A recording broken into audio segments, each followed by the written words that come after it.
So digital கோல்டில் என்ன பண்ணுறாங்கன்னா, நீங்கள் ரூ. 50 வாங்கலாம், ரூ. 100 வாங்கலாம், ரூ. 500 வாங்கலாம். அந்த கோல்டு என்னவோ அதை வந்து எவ்வளவு பாகமாக நம்ம பிரிக்க முடியுமோ அவ்வளோ பிரித்து அது வந்து கொடுத்துட்றாங்க.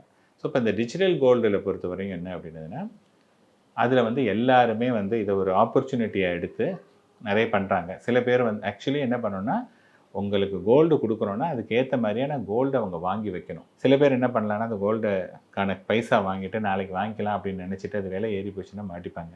அதனால டிஜிட்டல் கோல்ட பொறுத்தவரைக்கும் ஒரு ஆத்தரைஸ்டா யாராவது இருக்காங்களா? அங்க வந்து எல்லாருமே ஒரு ஆத்தரைஸ்ட் கிடையாது. அத வந்து நம்ம பார்த்து வாங்கணும். இது வந்து ஒரு பார்ட். இத தவிர வந்து என்னன்னா, மியூச்சுவல் ஃபண்ட்ஸ்லயே வந்து எப்படி அண்டர்லைங் அசெட் ஈக்விட்டி இருக்கோ, அதே மாரி வந்து கோல்டு வந்து மியூச்சுவல் ஃபண்ட்லயும் நீங்க வாங்கலாம். அது வந்து பார்த்தீங்கன்னா, அது ஒரு வந்து மினிமம் ரூ. 500 ரூ. 100லேருந்து ரூ. 500 வரையும் மினிமம் அந்த ஸ்டேஜ்லயே வாங்கலாம். இதெல்லாம் வந்து என்ன பண்ணலாம்னா, இது வந்து கன்வீனியன்ஸ் குடுக்குது.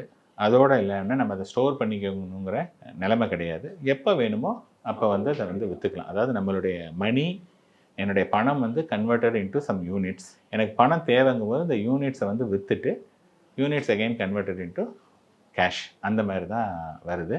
இதெல்லாம் வந்து என்னன்னா, ஒரு இன்வெஸ்ட்மென்ட் வந்து வளரும்போது என்னன்னா, அதை எவ்வளவு எத்தனை மூலமா அத வந்து கன்சியூமர ரீச் பண்ணணும் அப்படிங்கிறதுல தான் வந்து இந்த டிஜிட்டல் கோல்டெல்லாம் இன்னைக்கு வந்திருக்கு.